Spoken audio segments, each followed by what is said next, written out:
গুৱাহাটী চেণ্ট্ৰেলৰ বিৰোধী ঐক্যৰ প্ৰাৰ্থী কুংকি চৌধুৰীৰ ওপৰত মহানগৰ আৰক্ষীয়ে চলাইছে অমানৱীয় অবৰ্ণনীয় শাৰীৰিক মানসিক নিৰ্যাতন। নিৰ্বাচনৰ দিনা উৰে নিশা উজাগৰে পাণবজাৰ থানাৰ সন্মুখত কটাই দিয়াৰ পাছত কুংকি চৌধুৰী দেওবাৰে আকৌ হাজিৰ হ'বলগীয়া হ'ল আৰক্ষীৰ ওচৰত। কুংকি চৌধুৰীৰ বিৰুদ্ধে অভিযোগ কি জানেনে? অভিযোগ 1, কুংকি চৌধুৰীৰ ছ'চিয়েল মিডিয়াৰ টীম নিৰ্বাচনৰ দিনাও গুৱাহাটীতে আছিল।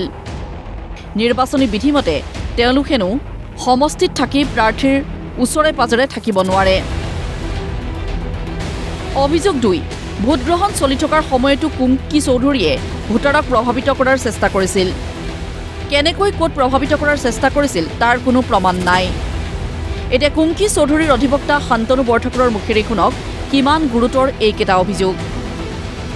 অভিযোগবোৰ মোটামুটিভাৱে তেওঁলোকে এটা সম্পূৰ্ণৰূপে এই ছোৱালীগৰাকীক মানে তেওঁক হাৰাছমেণ্ট দিয়াৰ কাৰণে অনা অভিযোগ। তাৰ বাদে এইবিলাক কিবা হয় বুলি মই নাভাবোঁ।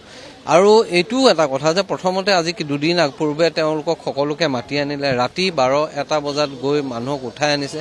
তেনেকুৱা ধৰণৰ হেইনাছ অফেন্স এইবিলাক একো নহয়। গতিকে যদিও কৰিছে বুলিও কোনোবাই অভিযোগ কৰে যে এনেকুৱা ধৰণৰ নিৰ্বাচনী মানে ৰিপ্ৰেজেণ্টেটিভছ অফ পিপুলছ ছেক্টৰ কিবা ভায়োলেট কৰিছে, গতিকে এই গোটেই কথাটোৱে এইটো কথা প্ৰমাণ কৰে যে গোটেই এজাহাৰখনে আচলতে এই কুংকি চৌধুৰীক আপোনাৰ হাৰাছমেণ্ট দিয়াৰ কাৰণে ৰুজু কৰা এটা গোচৰ। অসম জাতীয় পৰিষদৰ প্ৰাৰ্থী কুংকি চৌধুৰী, দলটোৰ সভাপতি লুৰিণজ্যোতি গগৈ প্ৰাৰ্থী হৈছে খোৱাং বিধানসভা সমষ্টিৰ। খোৱাঙত আকৌ ওলোটা ছবি। বিজেপিয়ে তাত দলটোৰ প্ৰাৰ্থী চক্ৰধৰ গগৈৰ বাসগৃহৰ কাষতে থকা এটা পৰিত্যক্ত ঘৰত বহিৰাজ্যৰ দুজনকৈ প্ৰভাৰী বহুৱাই ভোটগ্ৰহণৰ সময়তো নিৰ্বাচনী কাম কাজ চলাই আছিল। সেয়া নিজমুখে স্বীকাৰো কৰিছে চক্ৰধৰ গগৈ আৰু বিমল বৰাই। আমাৰ নেশ্যনেল পাৰ্টি আমি কৰিম, গতিকে আমাৰ ইয়াত সহায় কৰিবৰ কাৰণে মানুহ আহিবই। এইটো ইলেকশ্যন এটা উৎসৱ হয়। It's a beauty of democracy, it's a festival. আজি আমাৰ নেতৃত্বসকল আহিছে, কিয় বাহিৰ? কোন বাহিৰ? What is the meaning of বাহিৰ?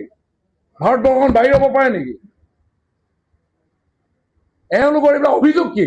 ইংলেণ্ড আমেৰিকাৰ যদিও হল হয়, হ'ব পাৰে। আমি যদি কিবা এটা আনিয়ে থলো ইংলেণ্ড আমেৰিকাৰ পৰা মানুহ দুজন আনি চুৰ কৰি পেলাই, এইটো কি তেওঁলোকে মৰিয়া মাৰি পেলোৱা অধিকাৰ দিছে নেকি? আমাৰ সংবিধানে কি মানুহ মাৰি পেলোৱা অধিকাৰ দিছে নেকি? ডিঙি চেপা দিয়া অধিকাৰ দিছে নেকি? খুদ বিজেপি কৰ্মীয়ে আনকি 9 এপ্ৰিলৰ দুপৰীয়া বহিৰাজ্যৰ প্ৰভাৰী এজনক পৰিচয়ো কৰাই দিছিল কেমেৰাৰ আগত।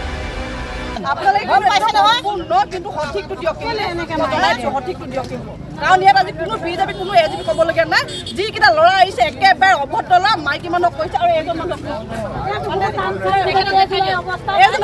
এজন বাহিৰৰ পৰা আহিছে, আমাৰ প্ৰভাৰী হিচাপে আহিছে।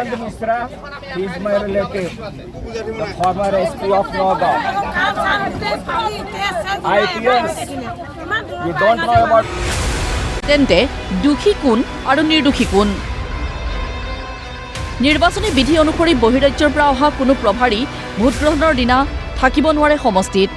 48 ঘণ্টাৰ পূৰ্বে তেওঁলোক উভতি যাব লাগে। প্ৰশ্ন হ'ল, অনৈতিক কাম কাজ এতিয়া কৰিছে কোনে? যিহেতু এটা ফলছ এলিগেশ্যন লগাই এখন FIR লজ হৈছিল, যোনটো মই আগতেও জনাইছোঁ সামাজিক মাধ্যমৰ ধৰে। তো সেইকাৰণে ভালেই হৈছে, তেওঁ মাতিছে, মই খুব ভাল পাইছোঁ যে মই আহি নিজৰ মোৰ ষ্টেটমেণ্টটো দিলোঁ, মোৰ পক্ষখিনি ৰাখিলোঁ। আৰু মোৰ পূৰা বিশ্বাস আছে ছিষ্টেমৰ ওপৰত, তেওঁলোকে গোটেই ইনভেষ্টিগেশ্যনখিনি ভালকৈ কৰিব। স্বাভাৱিকভাৱে আক্ৰোশৰ বলি হৈছে তেওঁ। চাওক, এটা কথা আপুনি চাব যে এতিয়া কি চলি আছে, মডেল কোড অফ কণ্ডাক্ট কোনে চৰকাৰ চলায়? নিৰ্বাচনী আয়োগে চৰকাৰ চলায়, মুখ্য সচিব ইয়াৰ প্ৰধান। তেনেকুৱা এটা সময়ত মুখ্যমন্ত্ৰীয়ে আপোনাৰ সাংবাদিকৰ আগত বক্তব্য দাঙি ধৰি কৈছে যে মই পুলিচ পঠাইছোঁ। কি অধিকাৰত পঠাব তেওঁ পুলিচ? তেওঁ পঠিয়াই আজিৰ তাৰিখত যে 4 মে'ৰ পিছত যদি তেওঁ পুনৰ ক্ষমতালৈ আহি শপত লয় তাৰপিছত তেওঁৰ অধিকাৰ আছে, কিন্তু আজিৰ তাৰিখত তেওঁৰ অধিকাৰ নাই। অৰ্থাৎ তেওঁ আনকনষ্টিটিউচনেলি এই অধিকাৰ প্ৰয়োগ কৰিছে। সেইটো আটাইতকৈ বিপদজনক। আচলতে মহানগৰ আৰক্ষীক ব্যৱহাৰ কৰি কুংকি চৌধুৰীক হাৰাশাস্তি কৰাৰ বাদে আন একো কৰা নাই বিজেপিয়ে। এটা কথা মন কৰিব, বিজেপিৰ IT সেলে ভুৱা ভিডিঅ' জাৰি কৰাৰ বিৰুদ্ধে মহানগৰ আৰক্ষীত কুংকি চৌধুৰীয়েও এজাহাৰ দিছিল নিৰ্বাচনৰ পূৰ্বে।